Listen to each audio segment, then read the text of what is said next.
hate these therapists, thinking they can help. Trust me that, after the events I'll soon be retelling, they can't help. No one can help. What I've seen, you can't just forget about it. No, it's something that's burned forever into the mind. It was one of those days, those kind of days that you just want to go home, sleep, and forget about the day before. I, God knows why, could not have this simple luxury. I started off by saying that I have had a fairly average 27 years of life. Not much ever really happened to me. I stayed out of trouble, kept to myself, got good grades, and so on and so on. Even after school, I got a job working for an old friend at one of those dreadful desk jobs. Enough about my childhood, because what happened on that late October evening began a series of events that led to the worst days of my life. I was on my way home from work at about 8. I, for some idiotic reason, decided to walk to work today, not knowing how late I'd be in the office. I live in a quiet neighborhood. That is, of course, the exception of my upstairs neighbor, who loves to party. On the way to my apartment, I passed a small park. Of course, it being late at night, no one was there. In fact, I ended up being quite wrong, as there was most assuredly someone over there. As I looked closer, I could make out the blood-red tie and the reflection of the street lamps glancing off to what I guess was a pair of shades. That's when I got the feeling that whoever was over there wasn't just a random stranger. No, he seemed to have a bigger reason for sitting there. That's when I could feel that behind those shades, his eyes were trying to burrow their way into me. He never broke gaze, even when a bird flew right past his head. I sped up and tried to keep a good distance between me and the park as much as I could. This is where it had become worse. Much worse. As I had just turned the corner, I could hear the audible clap of shoes on the sidewalk. My face grew horridly pale at this sudden interruption in the otherwise hushed hour of the night. When I heard this, I knew at that moment how dire my current situation was. I had that innate survival instinct that we all have that makes the hair on your back of your neck shoot straight up and goosebumps run up and down your body. At this point, he began to get so loud that it was as if he had merely been behind me the whole time. I was just outright confused at how quickly he managed to make his way to me without me taking any further hint of it. I thought how I had rounded the corner and even then, he was just starting to follow, and I had been deaf to this sinister stalker. I booked it to my apartment on the 3rd floor, and I could hardly even open up the blasted door as I was shaking so hard. I opened the door and slammed it closed so hard as to rattle the shelf nearest to me. I slowly slid down my back to the door. I began to shake so much that even the old wooden door had shook with me. I started to take deep breaths until I could at last control myself. And then I remembered how close he came to me and realized that he may have seen me run all the way up here. I mean, he covered a whole block before I realized him the second time. I jumped up, still panting hard, and peered out the peephole. I held my breath as to not attract his attention any more than I have already. The odd thing, though, was that all I could see was just blackness. I then wiped the glass, thinking maybe something could be obstructing my view. When I looked back, there was no more blackness, though I now wish there would have been. No, it was instead replaced by an eye. A grotesque, disfigured, pure red eye. I gasped mistakenly loud at this and jumped back, soon realizing that I had just assured it to where I was. Though as he continued to stare, I had an epiphany. He didn't require any assurance at all of where I lived. Oh no, he already knew that. When I recovered from my shock, I looked back through once more, hoping not to regret it this time, only to see nothing. Or even a stranger. Not even hear any opening or closing of doors. Did that mean that he was just waiting for me to open up? To just look out so that he could barge his way in and do God knows what with me? No. I wasn't going to play his games. No, I would lock the deadbolt, grab my gun, sit it on my nightstand, and go to bed. I thought myself so brilliant, so ingenious. No one would ever get past me and my girl, I said to myself. A bit too loudly, perhaps. I was a fool. Such a blasted fool for not calling the cops and reporting what had just happened. Even if I would have sounded crazy, at least someone would have known about it. No, like the arrogant man I was, I got my gun, set it out for me to grab in case, and tried to go to sleep. I tossed and turned for what seemed like ages. No matter what I dreamt, it only got worse. I dreamt of ever worsening things, yet what haunted me the most was that gruesome-looking eye. All I could see was that eye, forever burnt into my mind. It was as if I was seeing that man again, that he was still with me. It made me feel as though he never left the place. It even felt like some cold, dragged-out breath flowed down my neck. I immediately snapped awake, realizing that one horrifying thought. I wasn't dreaming of that. The hairs on my neck were erect with fear. As I sat straight up in bed, I noticed how cold I was. It was as if my body was telling me something was there hiding just beyond my view, stalking in the shadowy corners of the room. I squinted my eyes, straining to see something, anything, to confirm my suspicions of what might be lurking. That's when, I swear to God, I saw the slightest shimmer in the shadows. That shimmer, it looked as if it were sunglasses. My jaw dropped at that one thought that shook every fiber of my being. That thing of a man was in here with me. At this realization, I threw off the sheets and reached for my gun. I couldn't believe it. There was no gun on my nightstand. This was all wrong. I would have never misplaced it, and I would have heard it fall. No, it had to be here. It had to. Oh God, he took it. That shadow that I thought I saw had taken my gun. I couldn't take this anymore. I had to get somewhere safe, but I also couldn't just leave the apartment. He might be there too. God, I was getting crazier by the moment. And at this, I sprinted out of my room, down the hall, and into my closet, slamming it and locking it. I started to cry. I just couldn't help it. This was insane. That's when I heard him again. A slow, patient clapping of shoes down the hall, finally stopping at the closet door where I hid. I heard a quiet scratching coming from the other side. It was slow and deliberate, as if it was writing something. It soon stopped and shuffled back to the main door. Quietly exiting the apartment, I then cried myself to sleep. The next morning I awoke with a start forgetting of where I'd fallen asleep. I got up and opened the door to see that it wasn't just a nightmare that I had wished. My heart skipped a beat when I saw on the other side of the door was scratched in the words, "You can run." At this, I started to tear up again, and I knew I was in for one heck of a ride. For how long? I could only hope it was a quick one. I, of course, would not be so lucky as to have a quick and forgiving end. I thought of calling off work, but felt that it had to be safe there. I quickly got dressed, grabbed my bag, and walked downstairs. After what happened last night, I was not taking a risk again, so I took my bike.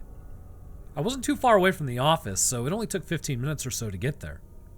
Once I was there, I went about my usual business, tying up forms, signing papers, and the occasional email. I was finally starting to feel better when lunch rolled around, so I decided to go meet up with my friend to see if he wanted to head out and get lunch. He agreed, so we headed off outside to one of the many picnic tables sitting around the lawn. He said he wanted the one over by the woods. Of course he would. I thought, as it was our typical spot. I don't know why we liked it. Perhaps it's just calming sounds of birds that sing and the pines swaying in the breeze. As we ate, I felt off. As if, now, there's no way he could have possibly followed me here. He left last night. I mean, I heard the door close and everything. Obviously, he wouldn't be here. I was just being paranoid. Yeah, that was it. Just natural old paranoia. Hey, you okay, buddy? My friend asked me. Yeah, I'm fine. Just a little preoccupied, you know? I answered back. Why didn't I tell him about what happened? He was my best friend. I'm sure he'd understand or at least humor me. Well, I'll just be more careful during the nighttime, I guess. Maybe I'll... What was that? I saw something. I swear it. This time it wasn't paranoia. What was it? I thought to myself as I squinted to get a better look. Oh my God. No. It couldn't be. It was that... Well, a shimmer. Jesus, it was. No, it can't be. There is no way he or it could have followed me here. My friend must have noticed my mouth open and a blank stare and asked me, "Hey man, what is it? What are you looking at?" At this, he turned around and looked into the woods a while before looking back at me and asking, "You must be seeing something I'm not." He began to chuckle at this, and I snapped out of my trance and laughed with him, saying, "Yeah, I guess it was just a bird or whatever." Yeah, a bird. I can only wish that's what it was. I had a feeling in the pit of my stomach that said otherwise. After lunch, we went our separate ways and back to our little cubicles. I sat down and began to type, trying to pass what I had seen as nothing, hoping for my sake that it was just a bird like I said it was. That's when my suspicious and greatest fear began to materialize right before my eyes. An email notification popped up, and expecting it to be another dreadful memo, I opened it. The picture of the building? I thought to myself. It doesn't seem like something in a memo. Even stranger, there was nothing with it, other than the picture. You'd think, it was another email. Alright, I guess this one will have to wait. Except this was a picture of the building from the west side. Okay, this is getting really weird. Another, and then another, and another email. What was going on?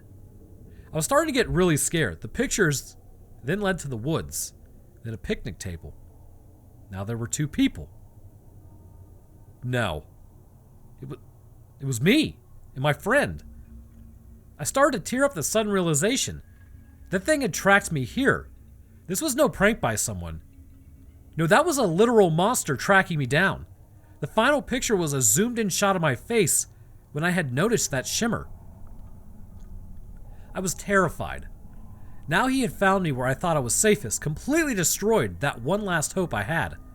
Another email. What could he have want? He's already shown me the pictures. What else? What did that mean? All the email said was, "But you can't hide." No. That was it. He destroyed any will I had left. I needed somewhere else, somewhere so far out that's it. My friend's cabin. It was perfect, it was secluded, and there was no obvious path to get there. That would be where I could sleep till I figured out a more permanent solution to all this. I went to the bathroom to clean up and make it look like I hadn't been crying. I didn't want him worrying. After I was ready, I headed on over to his office and knocked on his door. "Come in," he called as I walked in, and he asked, with the widest grin he could manage, "Oh, hey, bud. What's going on?" I walked across the room and I sat down, staring him straight in the eyes. "Hey, man. I was wondering if you could do me a favor," I asked him. "Of course I can. What do you need?" he asked me joyously. Would you mind if I borrowed your cabin for the night? I just need to get some fresh air for a bit, I answered back. "Sure. From the looks of it, you could use some," he laughed. I just nodded and asked if he could leave the door unlocked. "Sure, no problem. Hope you get the relaxation you need," he smiled. I just nodded and said thanks, leaving his office. I had just punched out for the day at around 6. Whew, I thought. This time I wasn't going to be in the dark, as it was yesterday. That's good. I ran down the stairs, took the elevator, that is, because running down 12 flights of stairs did not sound all that fun. That's when I bumped into my friend on the way out, and he offered to give me a ride out to the cabin. I took the offer, thinking that if I could put some real distance between me and that stalker, then I should be fine. We drove for about 30 to 45 minutes out into the woods and turned down a dirt path that was pretty well hidden. That is, unless you knew what you were looking for. That's good. It should be near impossible for him to follow now. Of course, it had already proven me wrong before. When we finally got there, I was relieved to finally be somewhere safe, at least as safe as it got. Safe. Safe was far from what it was, and what would precede the coming night. He unlocked the door and let me in, giving me the rundown on what was where and pointing out that he had a spare car out back. He said it didn't have a radio or anything real nice, but worked great if I needed it at all. He showed me where the car keys were hanging and then head back to his place in town. I thanked him again, started walking around the house, checking it out. It was a pretty basic cabin with just a bedroom, kitchen, living room, bathroom, and some closets. Oh yeah, I thought. More closets just like what I sleep in. I was so tired, I was starting to make dumb jokes at my own expense. I got ready for bed and began another night of tossing and turning, as I embraced another dreadful rest. God, I couldn't get to sleep no matter how much I tried. That creature had finally managed to burrow its way into my mind. All I saw was that terrible eye from the peephole and the slow, methodical clapping of shoes, followed by that horrifying scratching on the door. I shot awake once more, drenched in cold sweat. I sighed out loud, thinking about how real all the noises had seemed, but realizing it was just in my mind and it was just playing tricks on me. I had to get some sleep if I was going to be at least a little bit functional in the morning. I had only come out here for the night, so I had to make the best of my stay. I got out of bed to go make some tea, hoping it would calm me down enough that I could catch some Z's. I scavenged through the nearly empty cupboards and cabinets. This makes sense, though, as my friend hadn't been out here since the summer. I found some green tea bags, hidden away on the top shelf, and started mixing some up immediately. I grabbed my mug of tea and groggily stumbled towards the sliding glass door to the back of the cabin. I sipped on my tea, just taking it all in for a while. This felt odd. I had expected that thing to have been here by now, just stalking me, chasing me down, and making me run all over. I guess I had been right. It hadn't followed me out here. God, how many times would I be wrong before realizing how naive I was being? On my way back to this room, I saw something that stopped my heart and made all the despair come rushing back to me. On the door, scratched in once again, "They can never hide." I dropped my mug as I read this and knew that the clapping of shoes and scratching I had thought merely dreamt of was real. The mug smashing snapped me out of my horrific realization, and that's when I heard it. It was that blasted clapping, that unavoidable clapping of shoes. It was here. It had found me. It was angry for me trying to escape and wanted to finish this game of cat and mouse once and for all. The clapping got louder and faster as it was coming straight for me. I looked to the side just in time to see the creature's shades glinting in the moonlight. It crouched down and got ready to pounce on me as if it were a lion and I was a gazelle. I spun on my heels and jumped out into the hall and back into the kitchen just as it launched itself at me. I fell onto my back where I landed and looked up to see it recovering from the kill that I had missed. That's when it looked at me and smirked as it thought I was disabled. And oh, it was right. The creature merely walked over to me as I listened to the clap, clap, clapping of its shoes. I started to crawl back away from him, but I had only reached the sink by the time he caught up and picked me up by the neck. It began to choke me to death when I noticed something in the sink. It was some frying pans. My friend must have cleaned them and was too lazy to put them back. This was it, I thought. This is how I would get this creep off me. My hand shot out to grab a pan, but he was too fast. He just shot his hand out and grabbed mine before I could even realize it. At this action, I immediately kicked my foot up as high as I could, and it worked. It had actually taken him by surprise, and I smiled as my foot connected with the bottom of his jaw, and it sent him back a few steps. I saw this opportunity, jumped for the pan, and swung it with all my weight, again connecting as he jumped at me. This time I sent him to the ground, also accomplishing to smash his shades in the process. That's when I saw those grotesque red eyes again that he had scared me the night before with, but this time that nightmarish creature had a burning fire in its eyes. It frowned, baring its teeth, if you could call them that. I say this because where his teeth should have been, it now looked like if someone had ripped them out and replaced them with jagged, bloody shrapnel that hardly resembled teeth. I threw the pan at it and ran for the back door, reaching for the car keys hanging next to it. I blasted through the door and ran to the car, knowing that it was my final hope. I got to the car and jumped in, trying to turn it on, but the motor wouldn't turn over. That's when I saw it racing out of the house and coming straight at me, whilst it snarled loudly at me, showing its jagged teeth once more. I slammed my fist down on the dashboard and tried again, and as cliche as it sounds, it turned on. That's when it pounced onto the hood, staring down at me, and that's when I floored it. It smacked against the windshield and then went sailing off when I slammed on the brakes. I thought I would send it tumbling, only to find out how graceful that hellspawn was as it planted its foot and pivoted around, letting his other foot land behind him and plunging his claw-like hands into the ground, almost immediately halting his slide backwards. I didn't take any more time admiring how he had just done that and punched the gas yet again. This time when I hit him, I hit him hard. I practically flattened the thing. Of course, I didn't even stop to check if it was dead. I just drove ahead.